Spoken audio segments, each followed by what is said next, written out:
Hola, por fin después de una larga ausencia, seguimos con nuestro proyecto Historias del Homo Sapiens. Hoy iniciaremos con el Imperio Bizantino, uno de los periodos de la historia más ignorados y más importantes, pero también más debatido por los propios investigadores. La poca importancia que se ha dado a su estudio no ha permitido comprender su importancia como el puente entre el mundo antiguo y el mundo moderno, como la unión de lo grecorromano con el cristianismo, o como el Imperio Romano, que en realidad sobrevivió a la caída de Roma para extenderse en el tiempo hasta el año 1453.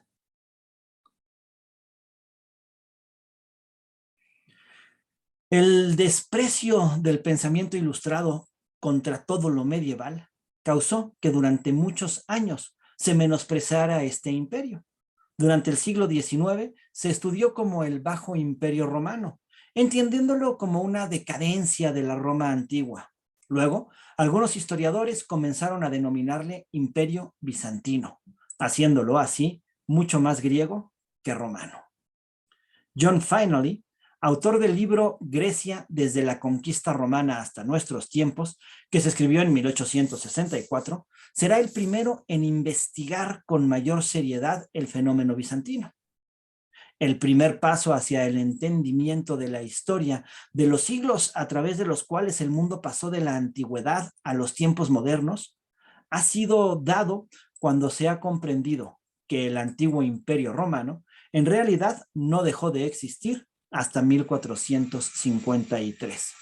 En el trono romano se sucedieron de manera ininterrumpida una serie de emperadores, desde Octavio Augusto hasta Constantino Paleólogo, último emperador del Imperio Bizantino.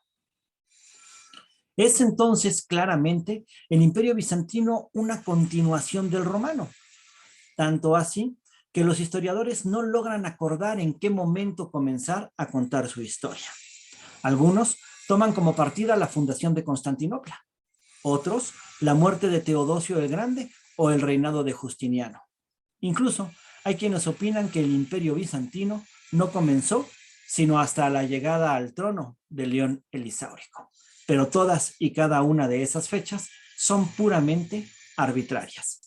Así que, como en algún lugar tenemos que comenzar, yo decidí ir mucho más atrás en el tiempo y comenzar la historia desde la fundación misma de la ciudad de Bizancio, aunque esto nos lleve más atrás de la existencia de Roma, a la antigua Grecia del siglo VII a.C. En este siglo, las ciudades griegas se encontraban al borde del colapso. La sobrepoblación había alcanzado un máximo y las posibilidades de desarrollo se habían estancado por completo. La población se encontraba malnutrida y la escasez de alimentos elevaba más y más los precios. El hambre y la pobreza alcanzaban cada vez a una mayor parte de la población. Esta crisis solo pudo ser superada cuando los griegos se lanzaron a la exploración de los mares en busca de nuevas tierras, convirtiéndose en los grandes navegantes de la historia de la antigüedad.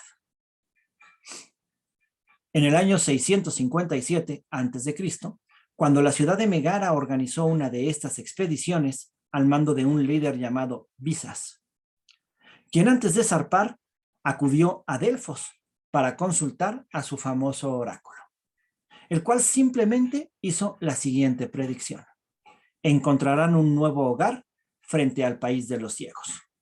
Y con esta información, aunque escasa y ambigua, Visas se dio por satisfecho y dirigió sus naves hacia el lógico rumbo del Bósforo por la ruta de los cereales.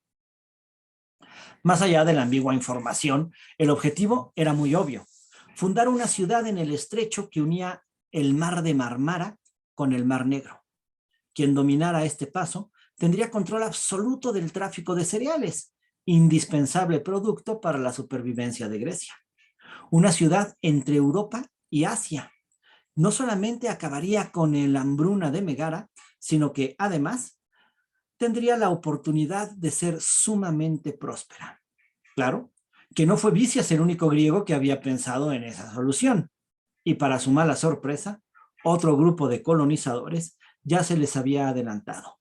Tan solo pocos años antes de él, se había fundado en la región la ciudad de Calcedonia. Aunque ciertamente desmoralizados, los marinos de Megara continuaron con su expedición y no tardaron mucho en detener sus naves. Justo enfrente de Calcedonia, en la parte europea del estrecho, algo llamó fuertemente su atención. Divisaron una península en forma triangular, rodeada de agua por dos de sus lados. Ciertamente, los habitantes de Calcedonia debían de estar ciegos. El oráculo tenía razón, pues enfrente de ellos se encontraba el lugar clave para dominar el paso de los cereales. Calcedonia no podía ser otra que la ciudad de los ciegos. El lugar era perfecto. Una fuerte armada anclada en el estuario, utilizado como puerto natural, podría fácilmente defender sus costas, y una sólida muralla terrestre convertiría a la ciudad en un bastión inconquistable. Así, se fundó la ciudad de Bicias o Bizancio. Durante su primer siglo y medio de vida, se desarrolló como una ciudad independiente. Vivía principalmente del comercio y ejercía un férreo control en el tránsito a través del Bósforo. Su situación entre Europa y Asia la convertía en el paso obligado para todas las potencias del momento. Y, por supuesto, también en uno de los más deseados botines para todas ellas. Si los persas querían conquistar Grecia, tenían que dar el salto a través de Bizancio. Si las polis hegemónicas de Grecia deseaban evitar la invasión, debían de cerrar las puertas de Asia, y eso significaba controlar la ciudad bizantina. Su función de cerrojo del Bósforo y por extensión de la ruta del trigo explica que Atenas y Esparta se disputaran su alianza y que los príncipes que quisieran debilitar a esas potencias desearan su posesión. Esta situación hizo de Bizancio la ciudad más peleada durante el siglo IV a.C. En todas las guerras, conquistar Bizancio se convirtió en el objetivo primordial. Pasó de Atenas a Esparta, de Esparta a los persas, a Atenas nuevamente y a recuperar su libertad por última vez en el año 356 a.C. En ese momento, una nueva potencia griega pronto vio la necesidad de poseer Bizancio. Filipo II de Macedonia atacó por sorpresa, pero la ciudad se salvó milagrosamente. La luna iluminó a los conquistadores, arruinando el factor sorpresa y permitiendo de esta manera que derrotaran a los macedonios. Ese milagro, atribuido a Selene, la diosa luna, hizo que el símbolo de la misma, una luna creciente y una estrella, se convirtiera en el símbolo de la ciudad bizantina, mismo que curiosamente se respeta hasta nuestros días en la bandera turca, cuya capital, Estambul, es la histórica ciudad de Bizancio. De cualquier forma, esta victoria fue solo un pequeño respiro. La naciente Macedonia estaba destinada a conquistar todo el Hélade y llevar su cultura más allá del mundo conocido.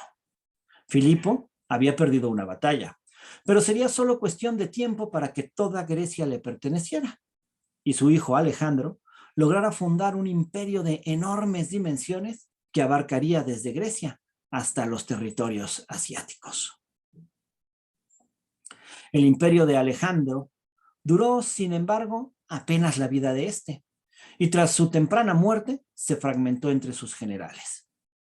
Pero, junto con la decadencia del imperio de Alejandro, uno nuevo comenzaba a surgir: Roma. Desde finales del siglo III a.C., Roma se hacía presente en todos los enfrentamientos. En el año 191, la ciudad bizantina pasó a ser aliada de los romanos. Y 91 años más tarde, para el año 100 a.C., se convertía en una posesión romana.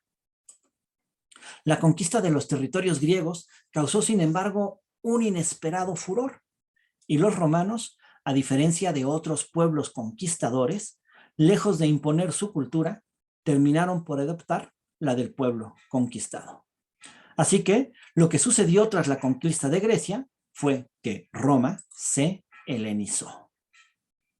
De momento, Los romanos, más centrados en mantener su poderío en Europa, dieron muy poca importancia a la ciudad bizantina. Pero poco a poco, con el paso de los siglos, su estratégica ubicación comenzó a tomar importancia como el obligado paso entre Oriente y Occidente.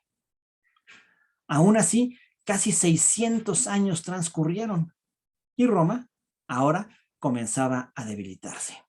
Los territorios europeos, asediados cada vez más y con mayor violencia por los pueblos llamados bárbaros, hacían de la capital del imperio un lugar cada vez menos seguro y más difícil de proteger. La propia Roma se encontraba en crisis entre las invasiones bárbaras y las guerras civiles. El imperio romano parecía acercarse a su final. Así, en el año 324 de nuestra era, un nuevo emperador se alzaba con el poder, Constantino I, quien, viendo la capital cada vez más vulnerable, decidió refundar la antiquísima Bizancio, reconstruir sus murallas, fortalecer su armada y crear de esta manera una nueva capital inconquistable. Bizancio dejó de tener ese nombre y recibió el nombre del emperador que la convirtió en capital. El 11 de mayo del año 330 se celebró la ceremonia que ratificó la creación de la ciudad de Constantino. Constantinopla era ahora la nueva capital del imperio, la nueva Roma, convirtiéndose desde entonces en la más importante de todas las ciudades. Este acto dio al imperio romano otros 1000 años de vida y convirtió a la cultura griega en el modelo a seguir, primero por Roma, después por Europa y finalmente por una inmensa parte del mundo. Esa es la importancia del imperio bizantino, esa es la importancia de la ciudad de Bizancio, fundada tantos siglos atrás. Y pues eso es todo por el capítulo de hoy. Espero lo hayan disfrutado y seguiremos viéndonos en nuestros próximos episodios. Si te gustó, por favor, no olvides darle like y suscribirte. Gracias, nos vemos hasta la próxima.